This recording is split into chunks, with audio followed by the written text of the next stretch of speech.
Hello and welcome to our 2024 interview series, which I've got an amazing guest for you today.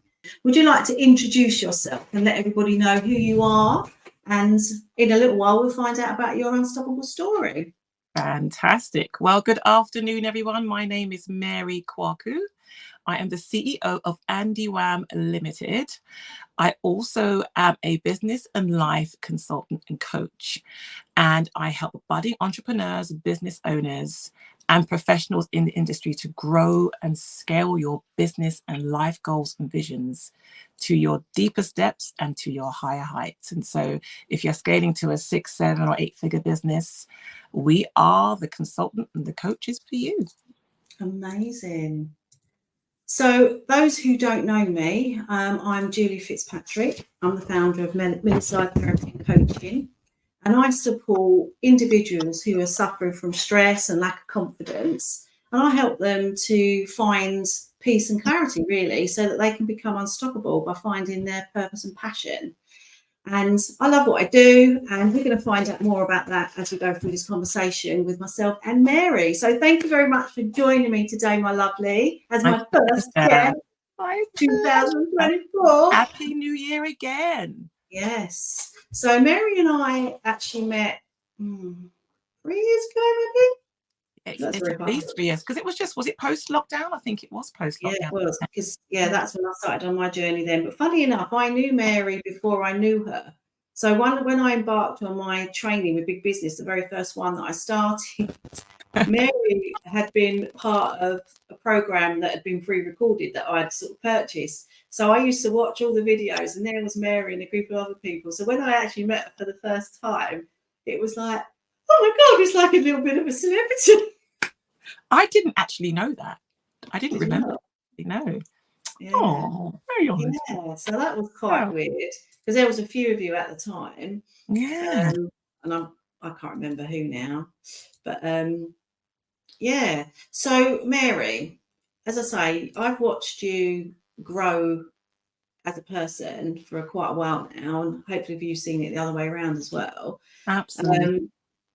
So you gave an introduction of what you're doing right now, but that hasn't always been the case for you. And we're going to find that out in your story shortly. But before we do that, I want to ask my very famous question: as what does being unstoppable mean to you? Oh my goodness, being unstoppable. I mean, it's such a huge word, because it's a huge word because it means so many different things to different people. But for me, I think as a business consultant coach, I think in life, being unstoppable means not giving up. It means not give up. Literally, do not stop. Keep going. You know, despite adversity, despite the challenges. I mean, sometimes facing the challenges, do not stop. And then it also means for me that when you've hit those milestones, keep going to the next one. Don't stop at this one. Don't pause. Because you know that thing in business and in life where you've hit a couple of successes and you think, yeah, I could just kind of kick back now and just chill at the beach, which is great. You can take time. But there's always the next step. Yeah. You've got to be careful, I think in being unstoppable, you've got to be careful that, well, I mean, you've got super ambitious people who just keep going until, they literally burn out. But I think you've got to find the balance in being unstoppable, but find the balance on the journey, if that makes sense. But yes, for me, it means don't give up. It means keep going. It means push past, kick down those doors and keep on going. Yeah, I love that. And it's so true. And I didn't, my become unstoppable thing, I know I didn't really, it's not my words, really, I didn't really create it, but it's out there somewhere. But I don't even remember how it happened, but it was just, it's just, I think, just a word that I started throwing out. I think I went to an event actually, and it had the word unstoppable in it. And I was like, play on word. But I think it's a really good phrase, to become unstoppable, isn't it? Because that's what we all really want to do, and we all know what that means. Everyone's got their own definition of it, but the outcome is we bloody well want to be unstoppable. We're not ready now. We don't want to say just being average and just, just existing. It's about more than that, isn't it? Absolutely. Yeah, it really is. I think in this day and age that we're in, I think with everything that everyone's gone through as well over the last 3 years, about 4 years now since we had the big 2020, when we was in the mix of it. It's March 2020. March 2020, yeah. And I think that Mm. with all the challenges I think that humanity had, some people have had a reset, some of us have had to start again, some of us have had great adversity and are literally, that unstoppable means like I've got to start again and don't stop until I get back to where I was. So it Yeah, has some really varying degrees, I think, I for think so. many people, And in lockdown, I know people who lost family and friends, and that's obviously really horrendous, of course. But it did actually open up the world a lot more, because I was in the corporate world at the time and we was only just being allowed to work from home. But then it was a bang, everyone was working from home. And that was nice because we got off the treadmill of being on that. I should travel up to London every day, like 3 or 4 hour round trip. And I felt actually that I was living in my house for the first time and not using it as somewhere just to eat and sleep. And I went on my that's where I started my unstoppable journey, because that was when I found myself at work in the middle of that. And that was where my journey started, and also many other people. Yeah. So tell us about your story then. Obviously you are where you are right now, doing amazing and growing and doing different things, but what's your story? How did you end up doing what you're doing?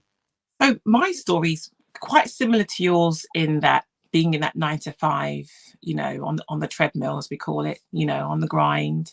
And for the most part, I really enjoyed the experience of being a 9 to 5. I worked for a massive corporate industry, 51,000 employees globally. That's huge. Mm.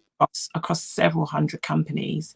I worked in the corporate world of oil, gas and engineering, very techie world, very technical world, very male orientated and dominated, working with pipers and process engineers and all of those big sorts of people. And, sort of wading your way through corporate industry, as you either trying to, scale up from your position, you're trying to get promoted, you're trying to increase your revenue, your income, or you're trying to gain as much experience throughout different interdepartments as possible, varying levels.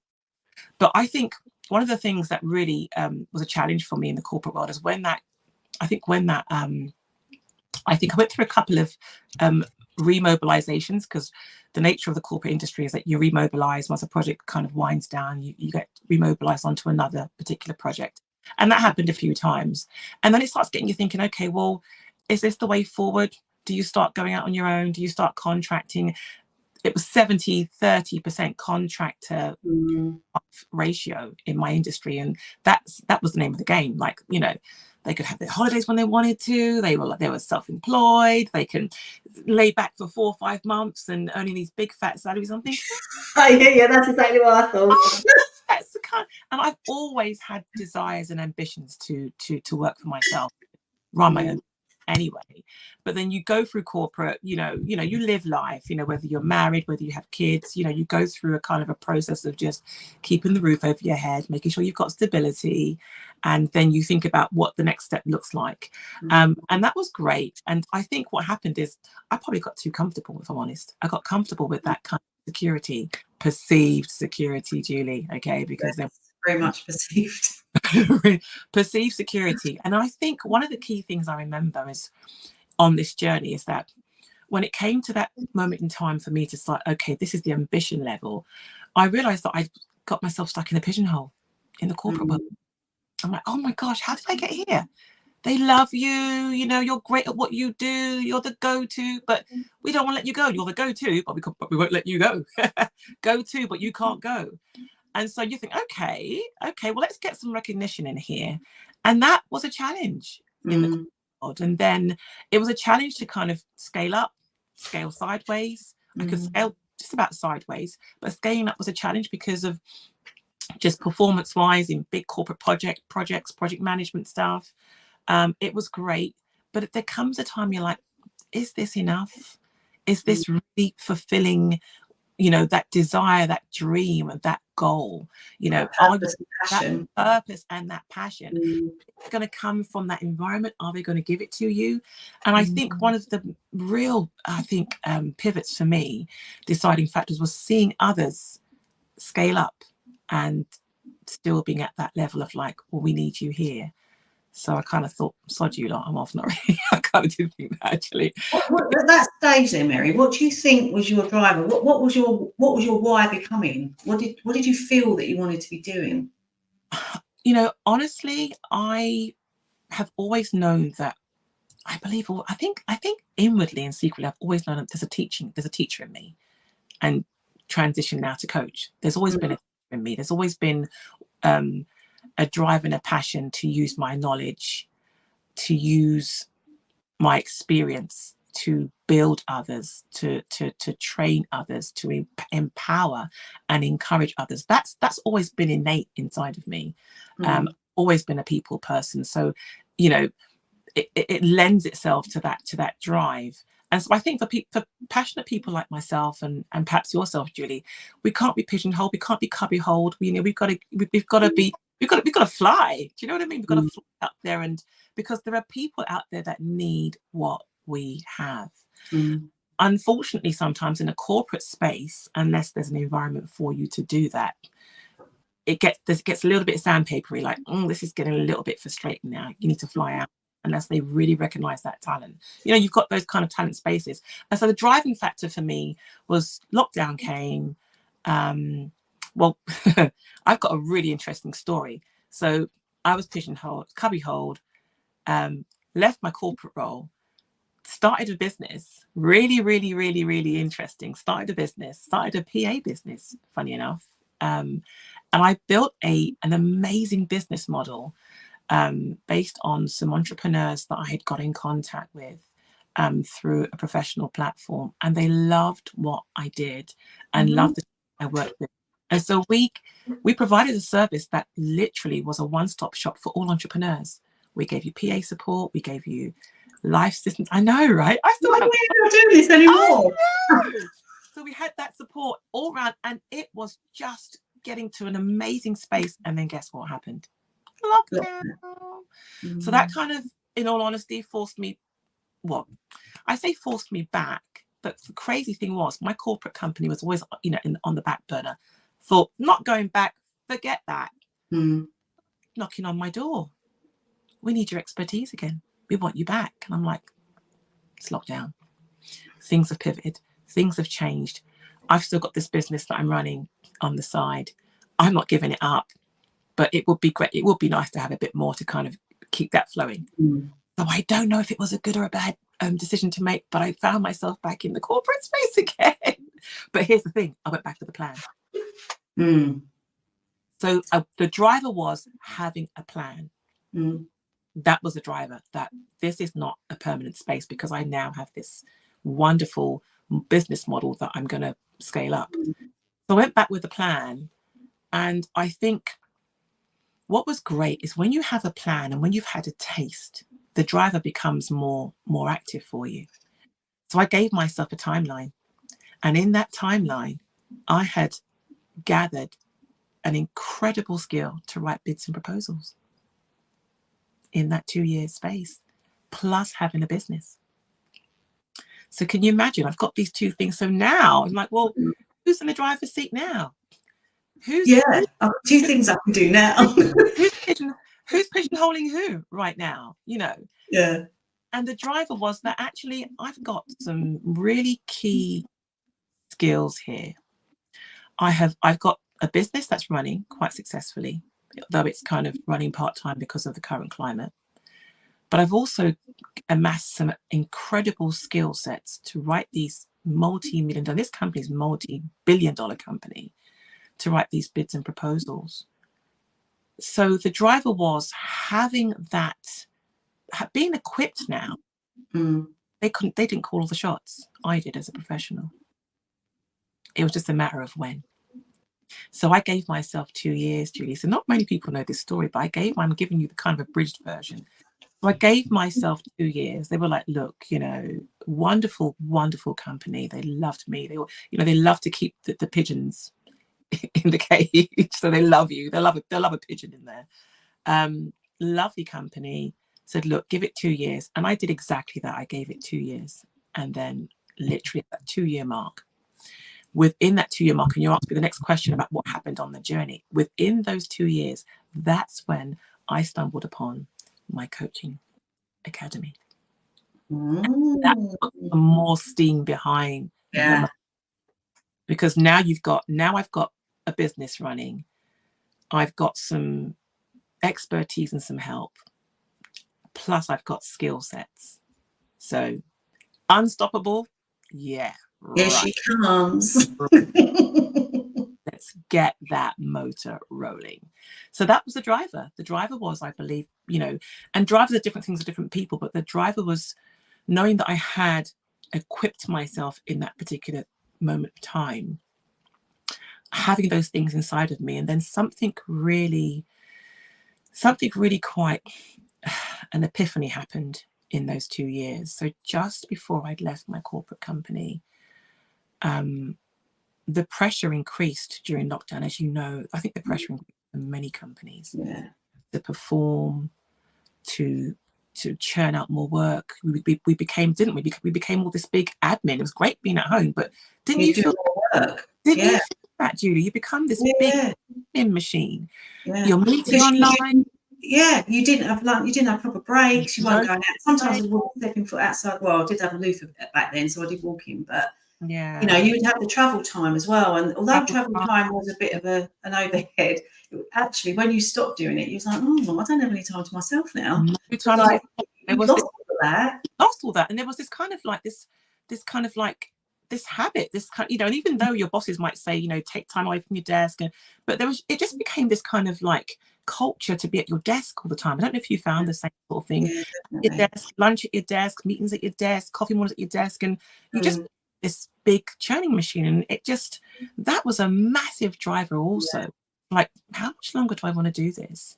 And then the pressure of just churning out proposal after proposals just intensified. And I noticed the culture of the organization began to be so much more performance based, results based. And if I'm honest, the human element was being challenged. You know, you'd hear one thing: take breaks, mental health, well-being. But don't take a break because we haven't got time. We're too busy. Don't mean it. We could have tomorrow. We care about your mental health. We don't really. It was great. We'd have these lunch and learns or these safety moments every single like Tuesday, you know, importance of this, importance of that. And then like you're working till midnight. I'm like, okay, there's something wrong with this picture here. And so it became, I had a moment. In fact, I had an actual scare. I had a personal scare, which actually drove me. So I had a deadline that I'd missed, and I'm a trooper. But that deadline that I've missed actually caused me, Jules, if I'm honest, to have an anxiety attack, which I've never had before. Yeah. I had an anxiety attack because you don't realize sometimes, and this is the thing about even entrepreneurial space, you become so focused and so work purposed, you don't realize what's happening to your mind. Yeah, exactly. That's having an effect, but you're just going. And I had an anxiety attack for the very first time, I think, in my life, apart from pregnancy. I think that was the first time I think I'd ever had one in my life. And I couldn't type. My fingers froze. My fingers started tingling. I started to see stars and shapes in my eyes. I'm like, what's going on here? And it was really frightening. And then my boss sort of said, well, take it easy, calm down. But we're going to have a meeting tomorrow to find out some lessons learned, and no blame. Let's see what happened. I thought, I won't put any signs up because we're on a very, very decent and healthy life. But there were some imaginations going on in my head. And I'm like, no, I'm done. That was the ultimate driver, that particular moment. That I am done. this is not worth my health. Mm. And I handed in my resignation the next day. Wow. It's interesting how you talk about that, because I think your story and my story are not that dissimilar, but so many other people's stories are the same. Yeah. And you saying about the anxiety attack that you had, what's interesting is that would have been your mind, right? Your mind's only job is to keep you safe. 100. So, right? So you were pushing and pushing and pushing yourself. And I'm wagering here that you weren't looking after yourself in the sense that you weren't taking time out for yourself. You just go, do, not stopping, not breathing, and Not being enough. Yeah. Not, you know. And in the head the whole time, right? And this was me. This was lots of other people. And this is why, as an entrepreneur, when you go through these entrepreneur journeys, you start off with, you have your niche, then you change your niche, and you change your niche. And recently, that's what last 6 months, I suppose, probably because I spent the first full year in my business as well. So I've grown as a business owner, I've grown as a therapist and a coach, but I've grown as a person, because I had a stark lesson when my Luther passed, because he was my therapy dog, wasn't he? He's part of my business. He's our family dog. Love him so much, right? I try not to cry. But he's taught me so much in life and so much in death. But what happened once he passed, I was going through the grieving side of it, but also it was the first time in my life that I learned through my therapy training that I still do all the time. I started to learn how to feel. And what you would have been guilty of at that point, if you're not still, is about, we're too busy being busy. We have what we call our busy blueprint, right?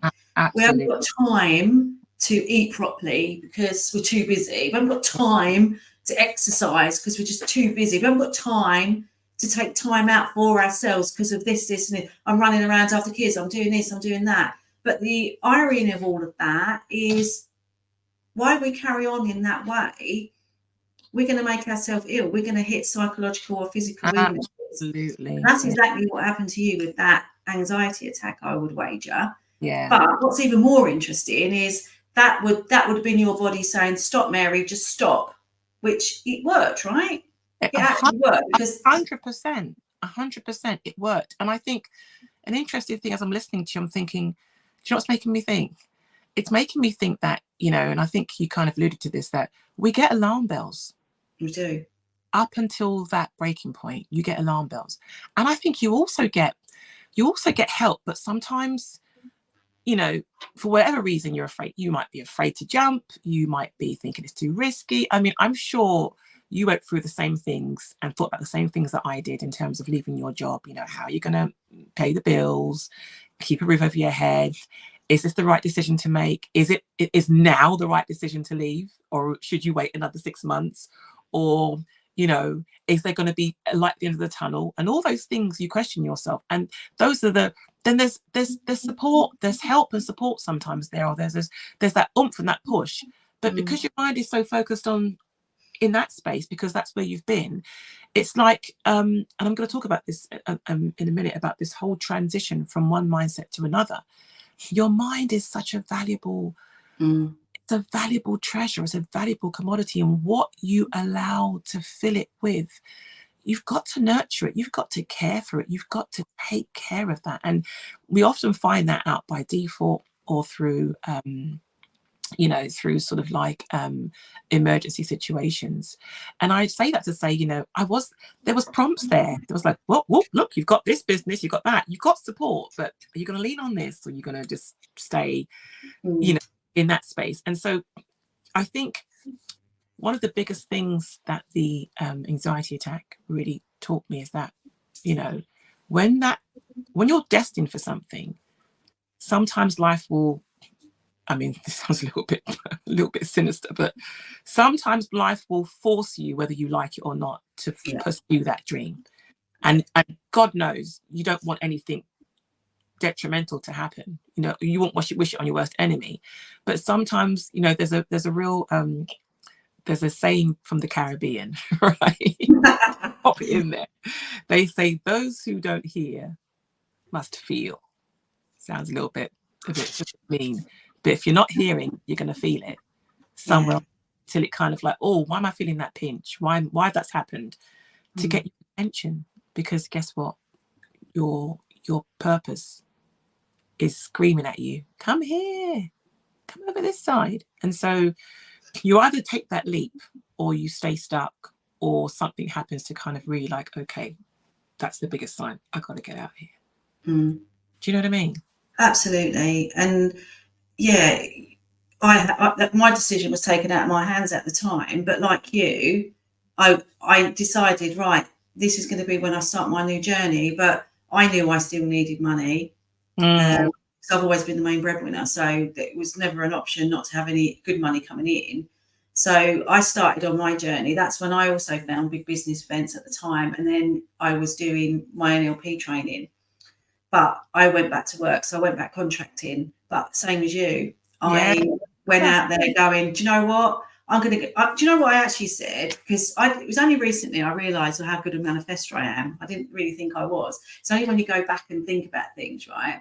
Because I wasn't particularly happy in my job at the time. And I didn't realise then either, actually, until afterwards when I started on my journey, that I was actually really suffering bad from the perimenopause. And I think that's really important to know, because I lost my confidence. I couldn't string a sentence together. I couldn't remember anyone's names, even though I'd been working with them for a long time. Or no, it's embarrassing, right? And it was like, and then in the middle of lockdown, it was like, okay, I think I was sad for about 5 minutes, and then it was like, okay, what are you going to do? And a friend of mine said, well, why don't you crack on with that? Start your business. Oh yeah, sure. What do I know about that? So she suggested the NLP. Then that's when, the power of imagine, when the funnel starts, the universe starts sending you messages, and you're like, oh, here's a training course, let's try that. And then that's when I saw you on it. And then obviously we kind of like moved on a bit, didn't it? But I was the same with you. Same as you. And when I started doing the NLP training and that, I started to uncover my limiting beliefs. And as I've done my journey of rapid transformational therapy and all of the continual hypnotherapy and training that I'm doing now, I uncovered my limiting belief, which was I'm not good enough. And that kept me back. That kept me small. Although I had a fairly successful career, I could have done so much more. Yeah. And that is the beauty of it. You will have them. Other people will have them if they haven't worked on them. And this is why I love what I do now. So I actually run a regular webinar now, which I've got one on Thursday. Which are amazing.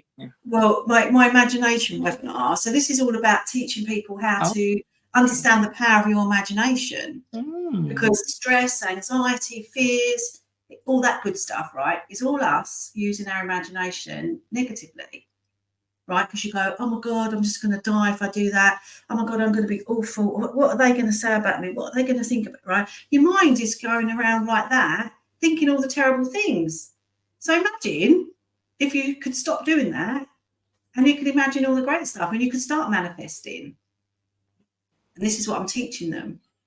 But then I'm also creating a group program which is targeted at people that are suffering from stress and lack of confidence, teaching them the basics, teaching them basic grounding, how to breathe, how to get off the treadmill, how to understand time, how, and all this good stuff. And how, if you ignore all of that, what happens to your body as well, which kind of really fits in with what we're talking about.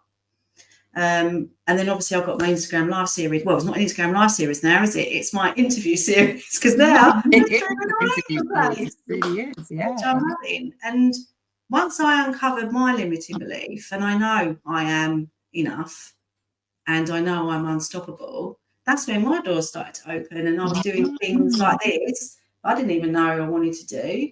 I've now got a couple of awards, which Big Business gave me one at the end of the year, which was amazing.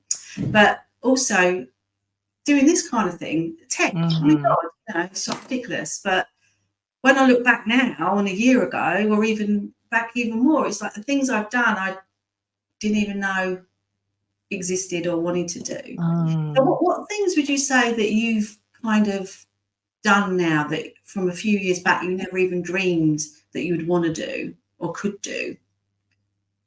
Well, certainly running two businesses Are we good? Are we still on Instagram Live? Are we still living on Instagram, by the way? Yeah, I think we're live on all of them, according to my little ticks up here. Wonderful. I think for me, some of the couple of huge things I've done is certainly leaving my corporate role. That was huge. Twice. I think that's a huge thing. And I think a really big thing for me is just seeing the amount of opportunities that have literally come my way as a result of just continuing to be unstoppable, continuing to go forward. Setting up a corporate business. So one of the things that the specialisms, so I have two businesses running parallel. So I have Andy Ram Limited, which is our business success solutions business where we provide, it sounds really polished. So we provide, and this literally was a kind of a real upgrade from my corporate role in terms of not actually thinking I would leave this job after that trigger and want to see the back of a tender again, let alone any tender. Is like, no. I'm done. Literally done. Don't even show me. I was literally had steam still coming off my feet when I left on that last day. To actually building a business that helps business owners to grow and scale massively. I mean, we won a tender for a couple of clients in Gloucester and in Bristol, and the value of those frameworks. So if anyone doesn't know what a tender is, you bid for a piece of work to any particular massive corporate or local authority. You literally submit your tender or your proposal or your bid, and you usually compete with other suppliers or other tenderers or bidders, and that big corporate company, or in some cases local authority, will choose one or many bidders to come on board their procurement for this massive framework that they've got to procure this big piece of work. The latest ones, it's in the value over a 4-year period is 2,000,000,003 million. I say that again. What? 2,000,000,003 mil. Wow. Literally. So I am, and what's interesting is that this is not new for me. I really realized that, having had that number in my head, 2,000,000,003 million is the contract value over a 4-year period. That's spread over a few bidders. Now, when I was back in my corporate role, we would bid for work. Billions was just the norm. It was always millions and billions. The total installation costs or the total contract value was always billions. We're talking about bidding for proposals for Saudi. Our clients would be the BPs, the Shells, the Saudi Aramco. So what's really interesting is that the journey isn't too far apart in terms of understanding bid values, understanding that space and place. And though I hadn't really realized or even anticipated I'll be doing this, it's been huge to set up a business with the knowledge and skill set to build entrepreneurs with the same values and experience and everything I've learned and amassed over a 12-year period, and to pour that into business owners and to pour that in. That's for me, it's just huge. It's colossal. It's like amazing. I've got a question for you though. Go ahead. So because you work with those big numbers at work, you're probably a bit desensitized to them, right? Because it's like, is it only 500 million? That's a bit cheap. Right? How does that correlate? No, what's the word? Right? So with you valuing yourself and valuing what you can give to this company, I mean, don't tell me numbers, obviously, but do you price yourself accordingly to the value that you're giving them? Because as an entrepreneur, that's a tricky one, isn't it? It's really tricky. I'll be honest with you, I believe there's a bit more of a margin to go. I started out really undervaluing myself, and I think every entrepreneur experienced that. But on the journey, really undervaluing the level, as you grow on that journey, and then you start to look at what that means for that client. the LTV, the lifetime value of that client, what that means. You have to start really looking at what it is that the value that you give and what it's worth. What is it worth to that client? And that's a process. It's hard. It's a learning process. And I think it's hard when you don't understand how to value what you have. Yes. That's the hard part. Yes. Because you can know the cost, because you go out there and you see all the big coaches, famous coaches out there, you know, the Robins of this world, the Stocks of this world, the big corporate companies of the world, and they have no issue understanding their value. And so if there's no issue, that everybody started somewhere. But I think it's to get that, you know, what is it, you know, what does what I give, what does it mean for me? What does it mean for the client? How am I valuing myself? And so I've been on that constant trajectory of raising the bar on the value I give, if I'm honest. And is there more? Of course there is. You know, it's that versus what you see, like that. Those clients now are like, they've gone to the next level. They're scaling. Their profit level has blown out the water, if you can imagine. Yeah. And so if that profit margin for the client has blown out the water, and you're still scraping pennies to pay your bills. Exactly. And this is the thing. This is the reason.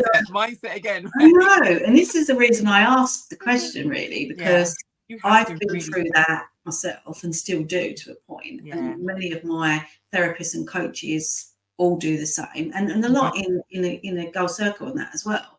It doesn't matter what business you've got. It's a lot of it comes down to having the confidence to sell what you're doing. Really does. And obviously, with what I do, I give my clients transformational results. Right? They go from not being able to speak up about themselves to becoming unstoppable, or they can't walk out the door without having a panic attack, and they're going and speaking on stage. Do you know what I mean? It's the value you're giving them, and I've still got a lot to learn over that. But that comes with experience, and that comes with building your client base, doesn't it? And gradually going up that. It does. It really does. And I think one of the questions I've had to ask myself, and I've learned this through some incredible coaching that, you know, that helped me to kind of really realize that the value of who I am as a coach, and help me to really put things into perspective, is to ask your client, what is it worth to you? What is just received from me? What is it worth to you? And they'll say, oh my God, it's incredible. It's been life-changing. But then what is it worth to them in monetary value? And there's nothing wrong in asking that question. What does it mean? What does it mean that you've got more time? What does it mean that those clients have got less stress? What does it mean that those clients are now thinking, thinking well, mindsets well, they're more confident, they're less stressed? What does that mean? You know, if they were to put a price on that, what would that mean? Exactly. And then priceless.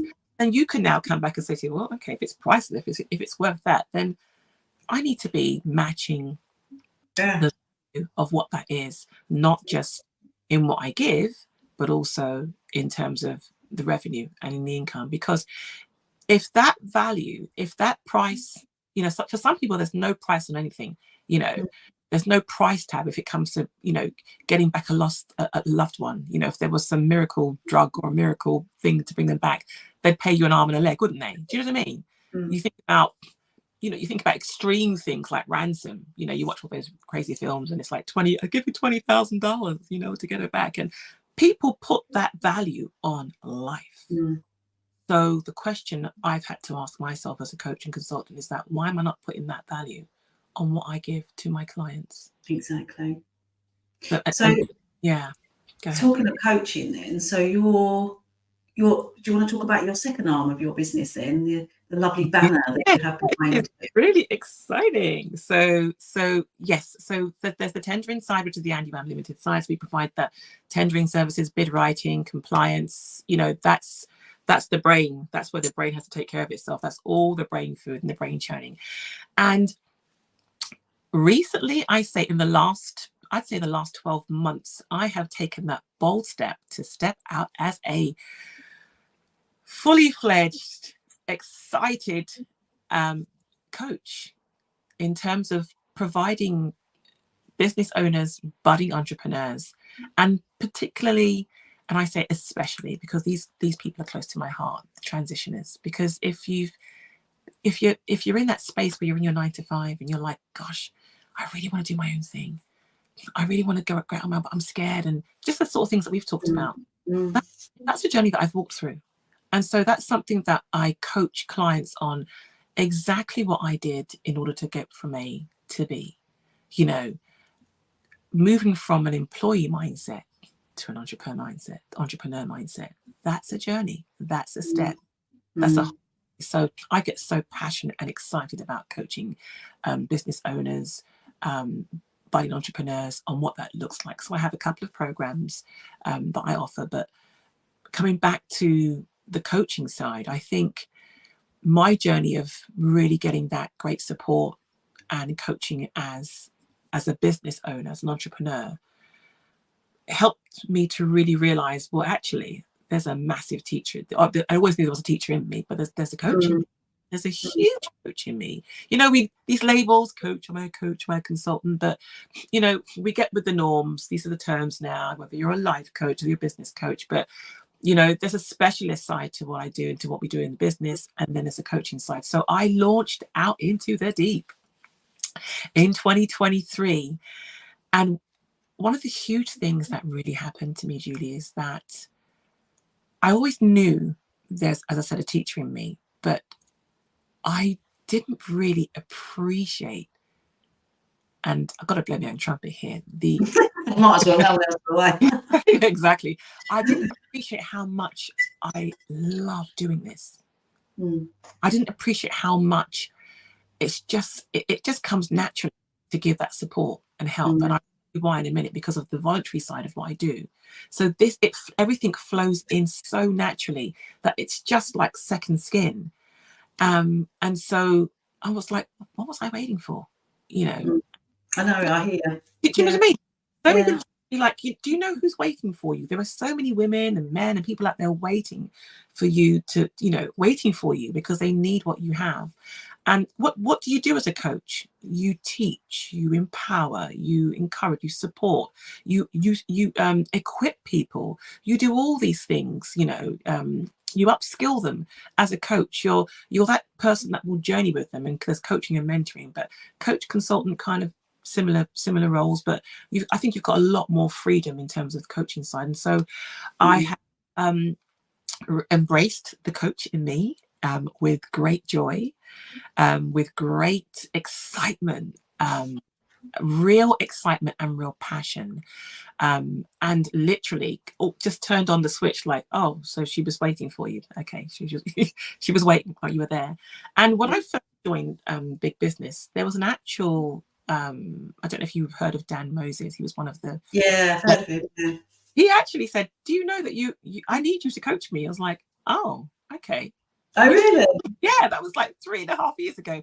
You're coaching me and you're consulting me. That's what you do. And I was like, oh, okay. But, you know, sometimes the switch doesn't switch on yet. And you're like, okay. You know, and then like, that's what he meant 3 years ago. Right. You're right. Yeah, that is what I do. So it was just like putting those jigsaw puzzle pieces in. Same here, yeah. You know what I mean? And so, and then, you know, in terms of becoming a coach, it's amazing. The doors that opened up last year. I mean, I have a team, Julie. I have a team. I've got a BA. I have a logistics person. I have a customer liaisons person. Ooh, I have a project planner. And I think, you know, I don't know what else we're going to talk about, but there's just something that's so passionate on my heart about investment and positioning. But one of the key things I coach about is about making sure that you position yourself. So as a coach, what's important for me is to really support those business owners and those who I help to position yourself for success. Because the minute you do that, you know, I know you talk about, the things that you attract to you and so forth. Well, you know, I have a great source. You know, we all have different beliefs, but I have an ultimate source. And I really believe, I'm a great faith believer. I mean, you know, that's in my skin. I'm a great faith believer. I believe in God. Everybody has their belief systems, whether you're a Muslim, but that, my belief in God drives everything in my life, my business, my belief system. It's the fundamental foundation why I do what I do. And I say that to say that when you position yourself, I believe he brings things to you. I believe things come to you when you are in the right position. If you're at the bus stop and you should be at the, you should be driving your race car in Monaco, you're not going to get to see, you know what I mean? Lewis, you can still be at the bus stop waiting, but you've got to put you in the right place and positioning. You do. Does that make sense? And this is what a lot of people get caught up in goal setting and stuff as well, isn't it? They just get their bit of paper and right, I want to do this, I want to do that, I want to do this. It doesn't work like that, does it? You have to really visualize yourself being that person. See yourself in 1 year, 2 years, 3 years. What are you doing? And that's when the imagination comes in again, actually, because that's when you're doing meditation, even when you're praying or anything like that, isn't it? It's like thinking about what is it you're asking for. 100%. And you're visualizing it. And that's when that's what we want to learn to do more. If we can get out of our heads and start being a little bit more relaxed, stop being on the go all the time, taking care of ourselves, then really important. We have time to think. And you know what is really fundamental, I think, and you'll probably know what I'm talking about. When you're a kid, you get told off for daydreaming. Actually, what they're doing is letting their imagination wander. And we have that drummed out of us. Yet that's wrong. We should have that drummed into us throughout the whole of our lives. And then we would all be masters at using our imagination in a positive way, because we'd be too busy imagining all the good stuff to worry about imagining about all the stress, the anxiety, and all the things and everything, wouldn't we? We would be. I mean, for me, dreaming is really important. I mean, I think there's a fine line between the two. But for me, one of my strap lines is helping business owners, entrepreneurs, to turn their dreams into reality. Because unless you don't dream, we all have dreams, whether you have a dream in your waking state or you have a dream in your sleeping state, or you have a dream of something in the common sense of the word dream. Dream. And then, like you said, you imagine, what's my dream? If I could, if I could do that, if I could have that, or if I could do that, or if I could be there. And your dream could be perfect health. It could be maybe you've got a health challenge. I want to be perfectly healthy. I want to be financially independent. I want to have a better relationship with my family. But it's a dream. It's an aspiration of some kind, isn't it? And I think you're right. I think that if those dreams are numbed and dumbed and quashed, it can be detrimental to your future. And so, dreaming will never die unless you kill it or somebody kills it. Yeah, absolutely. Really, really well put. And I think when we are not stopping, because we get scared to stop, right? Because when we stop, then we have to think. Yeah. And we don't always want to think. And I was always guilty of that. And that's another reason why this might resonate with you as well, actually. How you any therapist or coach or people like that, right? They fall into that caring way. But one of the reasons is because while we're helping everybody else, we don't have to look at ourselves. And I'm part of this, my therapy training, like Rise and Shine Academy with Philip and Bertie, who are two amazing women. Yeah. And that's what their niche is to take in any therapists and coaches so that you can work on yourself. And then once you start doing that, then whatever you're learning, you then go and use on your clients as well. So you get a whole bunch of resources. But it's just a room full of therapists and coaches who haven't really necessarily worked on themselves. Doesn't make them bad therapists and coaches. They're phenomenal. Yeah. They're too busy helping everybody else. Yeah, absolutely. Absolutely. But it's about putting ourselves first. It's the old plane analogy, isn't it? When you put your mask on first before you help anyone else. Yes. Oh my goodness. And I love using that because it's so true. It's so true. And how is it to forget that? Because we're too busy being busy. We're too busy putting everyone else first. And also because most people feel guilty because they feel like they're letting other people down by, say they go, oh, I'm going to take half an hour to go and have a bath, and the kids are going, oh, you know, and they feel guilty about it. But actually, you should feel guilty for not doing it. Yeah, absolutely. Because at what price are you paying, and is your family paying for you not looking after yourself? That's what we should be looking at. That's so true, Julie. So true. And I think that that's something that's not, it's not talked about enough. I think that, and it's not talked about in a healthy way. I mean, if I'm honest, it's something that I still have some challenges with. I had major challenges with for many years, and it's still something now I would say I'm still working through in terms of that whole guilt thing, that whole guilt, like, okay, giving yourself permission to have the bath for an hour and a half, or without thinking, I've got to get back on my laptop, or, you know, if you're a mum, giving yourself the permission to actually, you know, have an hour away from the kids to sleep. You know, and you know, a great example I don't always use, but I use from time to time, is that a new mum who's just had a baby, and you know, she's on demand every 2 hours. She's got to get her, you know, breastfeeding on, or whatever it is, however she chooses to feed her baby. But there's always a couple of hours you're on the go, and then when the baby's sleeping, dishes got to get washed. You got to do put the washing in the washing machine. You got to hang the washing out. You know, things. If you're so, that's a whole nother challenge within itself. But generally, most things fall on the mum, because hubby goes to work, and sometimes the dishes don't get done, the hoovering doesn't get done, the time doesn't get done, and then you know, you get overwhelmed because you're feeling like there's this whole pile of stuff piling on top of you. But what if in those 2 hours that baby's sleeping, that you're just supposed to go to sleep? What if you were just supposed to go and rest for the 2 hours? Forget about the dishes, just on this occasion. Forget about the hoovering, because guess what happens when you, just like you said, when you take care of yourself for those 2 hours, guess what happens when you sleep? Your body replenishes, your body heals, your mind can rest. You know, the aches and pains and the fatigue can now start to catch up with some proper rest. But that's the last thing on their mind. And I've been working with working with a business colleague, and she, you know, she's a young, beautiful young woman, and she's every day she has an office space in her house, and up in her loft, and you know, every couple of days, I'm back in the loft, Mary. I'm back in the loft, because she's got to get this website launched live. She's literally, I'm back in the loft.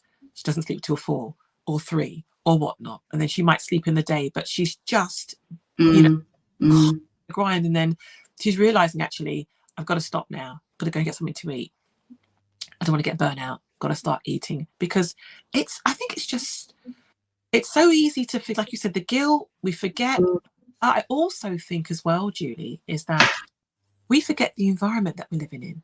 It's taking a different way of working, isn't it? It's like churn it. Even and as an entrepreneur, you especially have to use wisdom and be careful, because there are no rules really as an entrepreneur. No, and it is about disciplining yourself. I work way more now than I did when I was in the corporate world. Absolutely. And I'm learning to change it, but it's a journey, because it's like, well, I'm in my first early stages of my business. I need to build it, get some regular money coming in, and then you can kind of scale down. And exactly. Listen, darling, we're going to have to wrap up now, because we've been on for nearly an hour, and I think we're going to get amazing. No, I told you it goes fast. It goes so fast. But just before we go, thank you for being an amazing guest. Pleasure. And hopefully it streams. We will find out later. We will do.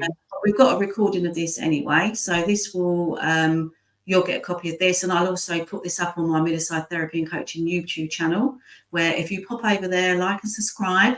I've got all my Instagram interviews, whether it's been my Become Unstoppable series. I've also got quite a lot of client interviews as well, who were very kindly done a similar interview, and some client short testimonial videos as well. So take your time, go over there, go and have a look, go and watch some more videos. If you have an unstoppable story that you would like to share, you don't have to be an entrepreneur, but if you've got an unstoppable story that you think you've made, things have happened, you've had some ups and downs, and you've come out and you believe to be unstoppable, then please let me know and we can have a discussion as well. Yeah, so I will be back again next week with another amazing guest for you. Fingers crossed this did stream okay. If it did, we will go with the same motion next week. Thank you so much, Mary. Is there anything last thing you'd like to say? I would just like to say, in this year, 2024, invest in yourself. Invest in your business, invest in your life. Can I give a shameless plug, Julie? Am I allowed? I've got 2 amazing events coming up this month, so come on over. So I have a 2-day masterclass, which I've just got on my poster behind me here, my banner behind me. I'm having a 2-day masterclass for budding entrepreneurs, business owners, and professionals in the industry, just helping you to grow and scale and to achieve your future perfect in 2024. And I'm also we're having our 3rd Achieve Live free event in the next few weeks. Jump on over to my Insta, my social handles, Mary Kwaku on Instagram, Mary Kwaku on Facebook, and also on LinkedIn. And you'll see the posts for our up and coming event. Also, you can jump on my website, which is www.marykwaku.com. And with that, Julie, I won't take up any much more of your time, but invest in yourself. It is so important. Wouldn't you agree, Julie? 100%. I wouldn't be where I am today if I hadn't done it, personal and business, and you're the same. So if you want to make changes in your life and make 2024 your year, then make the changes now. Don't wait. What are you waiting for? Don't wait now. Become unstoppable and keep. Yes, exactly. So thanks everybody for watching, and we'll see you next time. Thanks so much. Take care. Bye, Julie. That was amazing.